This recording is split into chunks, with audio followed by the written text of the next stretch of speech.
o mal e a morte. Fez brilhar pelo Evangelho a luz e a vida imperecível.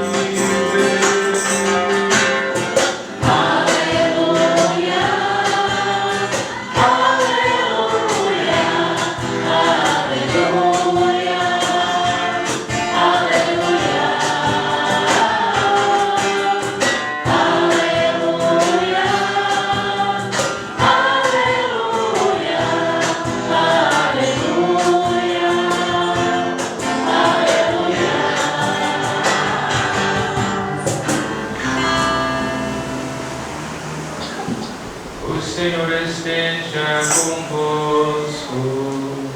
Ele está no meio de nós. Proclamação do Evangelho de Jesus Cristo segundo Lucas. Glória a vós, Senhor.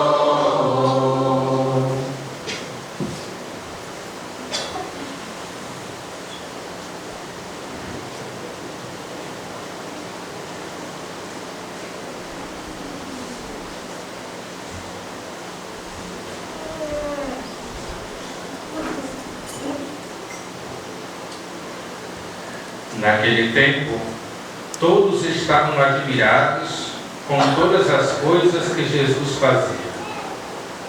Então Jesus disse aos seus discípulos: prestai atenção às palavras que eu vou dizer.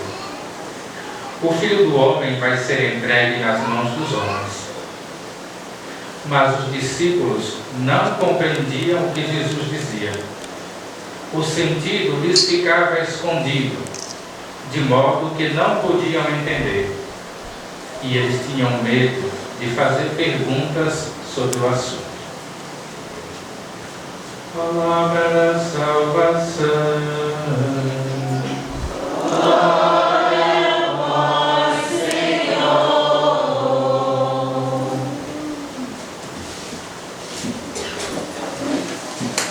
Minha alma tem sede. Dia, meu Deus, minha alma suspira por ti. Minha alma tem sede de ti, ó meu Deus. Minha alma suspira por ti. Sopra em nós, sopra em nós. Somos teus filhos, ó Pai. Estamos reunidos em teu nome. Sopra em nós, sopra em nós. Somos teus filhos, ó Pai. Estamos reunidos em teu nome. Caríssimos irmãos e irmãs, que alegria nesta noite estarmos reunidos na casa do Senhor para celebrarmos a sexta noite do nosso novenário em preparação à festa do nosso padroeiro, nosso São Francisco de Assis. É uma alegria ainda maior porque neste dia a igreja celebra a memória de São Jerônimo e por isso concluímos o mês da Bíblia já às vésperas de celebrarmos o início do mês das missões. É também neste ano em que nós celebramos nesta comunidade os 54 anos de sua fundação. Veja quanta coisa nós temos para celebrar, quanta coisa nós temos para agradecer ao Senhor nesta noite e ao longo de toda a nossa preparação para a festa do nosso padroeiro. Certamente essas são apenas algumas a nível comunitário, mas também a nível pessoal temos tantas maravilhas para louvar a Deus nesta noite.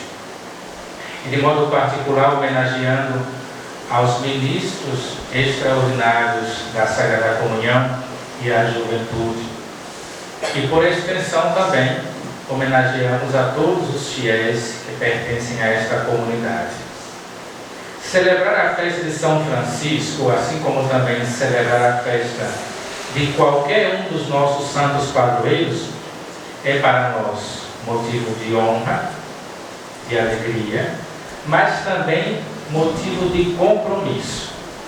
Eu costumo, nos novenários, mas sobretudo no último dia da festa, na conclusão da cerimônia, das festividades, sempre relembrar aos fiéis o para que nós celebramos as festas do padroeiro. Como certamente no dia 4 não estarei convosco, aproveito hoje para recordar-lhes, eu sei que certamente já o sabem, mas recordar-lhes por que celebrar a festa de um padroeiro. A festa do padroeiro, todos esses 9 dias, são 10 dias de festa, né? É a conclusão de um ciclo, é a conclusão de uma caminhada, de um ano, de uma festa a outra.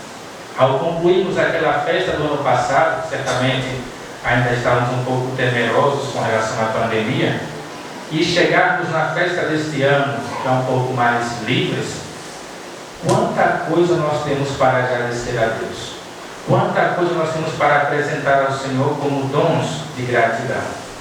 Essa é a parte da ação de graças. Mas daí também vem a segunda parte, que é a parte do compromisso. Ao celebrarmos a festa do padroeiro, nós damos um passo a mais. Eu costumo usar a expressão, a comparação, de que é como uma espiral de um caderno. A gente passa pelo mesmo lugar, mas na verdade num nível superior. Então, todos os anos celebramos São Francisco, beleza, mas não da mesma forma. O nosso espírito, o nosso coração não deve estar com as mesmas atitudes das celebrações do ano passado. Temos que estar a um nível superior. E qual é a meta então? A meta é chegar ao céu, assim como o nosso padroeiro. Chegar juntos de Deus, celebrarmos então a santidade, a comunhão dos santos, né? E então, neste ano, quando nós colocamos um tema para a nossa festa, vocação, graça e missão, Senhor, que queres que eu faça? Olha, essa então é o nosso objetivo. Essa então é a nossa, digamos assim, é a nossa pauta para vivermos ao longo deste ano. E olha que pergunta que nós nos fazemos: Senhor, que queres que eu faça? Olha que São Francisco, quando estava lá na pequena capelinha de São Damião, Jesus nos respondeu a essa pergunta, né? A resposta que o Senhor lhes deu foi: reforma a minha igreja. E eu vi uma maquete ali lá fora, não sei se estão planejando reformar a igreja ou se já o fizeram. Então, certamente estão fazendo a mesma pergunta e creio que Deus já respondeu, né? Reforma a minha igreja. Mas cuidado, né? Às vezes nós nos preocupamos muito com o aspecto da igreja de pedra, que é importante. É sempre bom termos o conforto para celebrar bem. E às vezes deixamos um pouquinho de lado o aspecto igreja-povo, né? As pessoas, o cuidado, a acolhida, a presteza, né? Estar ali ao lado das pessoas. As duas coisas têm que caminhar juntas. São como as duas asas de uma comunidade, né? A parte estrutural, que é muito importante, mas também a parte do corpo a corpo, né? Do coração para coração. Isso é fundamental. E nesta noite, nós colocamos como lema também: onde houver erro, que eu leve a verdade. É interessante que isso é parte da oração de São Francisco, né? Que é muito bonita e que certamente nós sabemos cantá-la muito bem, né? Por ser o nosso padroeiro. E aqui temos duas coisas muito interessantes, né? Que na verdade parecem o oposto de uma outra.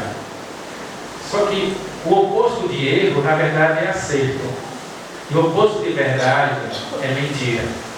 Então, porque onde houver erro, que eu leve a verdade.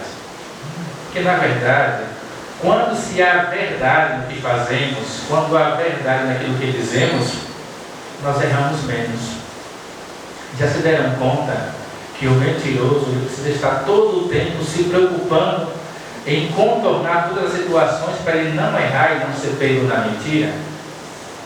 E olhemos para o Evangelho de hoje, por exemplo. Quando Jesus vai caminhando em direção a Jerusalém, ele começa a falar a verdade. Mas é uma verdade tão dura para os discípulos, é uma verdade tão difícil de aceitar. Imaginem só, o Mestre esteve conosco por 3 anos, caminhamos com ele, fomos a casamentos, né? Lembra de Cana da Galileia, né? O primeiro milagre. Então os discípulos não tinham uma vida assim, só de oração, era uma vida concreta, né? Uma vida de festa também, de pregação da palavra, de escuta, de ver muita coisa, era dia a dia como a nossa vida hoje. E de repente, quando eles vão para Jerusalém, quando eles pensam que pronto, agora Jesus vai tomar o trono do rei, vai se tornar o rei, o bambambam da situação. O cara começa a falar que, ó, eu vou sofrer muito, vou ser entregue, vão me matar. Que história é essa? Como é que nós esperávamos ter um rei que fosse super poderoso e de repente vai nos dizer essas coisas? Então a verdade, ela às vezes nos decepciona, sobretudo quando vem da parte de Deus, né? Nós muitas vezes buscamos que a verdade de Deus, que a verdade da sua palavra, case com as nossas verdades, né? E as nossas verdades, quantas vezes se modificam? Ainda mais nesses tempos de fake news, o que aparentemente é verdade, na verdade é um erro. Na verdade, não passa de algo fabricado. Então, hoje, que verdade nós buscamos? Existem verdades, no mundo de verdades, que verdade nós buscamos? A verdade de Jesus, como hoje ele apresenta aos discípulos, pode não nos agradar. E aí? Conformamos a nossa vida com a vida dele? Fazemos como São Francisco, que tantas tentativas ele teve. Quando Jesus disse a ele, reforma a minha igreja, ele fez o quê? Começou a modificar o modo de ser igreja? Não. Começou a construir a igreja de pedra, achando que estava certo, achando que era aquilo que Jesus pedia. E ele continuava a repetir, reforma a minha igreja, quando na verdade era muito além da igreja de pedra. Essa mesma verdade que decepciona é a verdade que nos salva. É uma verdade que aparentemente tira o nosso chão, que às vezes, como eu digo, nos dá uma rasteira, e a gente começa a dizer, mas por que Deus fez isso na minha vida? A primeira coisa é a gente dizer, por que Deus me abandonou? E raramente nos questionamos, para que Ele fez isso na nossa vida? Hoje, ao nos prepararmos para essa festa do nosso padroeiro, certamente, como costumamos dizer, é uma espécie de retiro, né? A gente vai bebendo dessa fonte de aprendizado, ou talvez de recordando em nossa vida quantas coisas nós fomos aprendendo ao longo das catequeses, dos encontros, das formações. E para nós é um motivo de, lembra do espiral? De ir subindo aos pouquinhos nesse espiral, fortalecendo a nossa caminhada, fortalecendo a nossa vida pessoal, a nossa espiritualidade. Hoje, ao recordar esses homenageados, né, a juventude, e sobretudo também os ministros da Sagrada Comunhão, interessante, né? Colocaram, entre aspas, quase que os dois extremos da comunidade, né? Porque é muito difícil, aqui até quem jovem, né? É muito difícil encontrar ministros jovens, né? Na maioria são já as senhorinhas que quase não conseguem subir o presbitério. Do outro lado, na minha paróquia é quase isso, viu, gente? Do outro lado nós temos a juventude, cheia de gás, cheia de vontade, com muita garra e muitas vezes sufocado, né?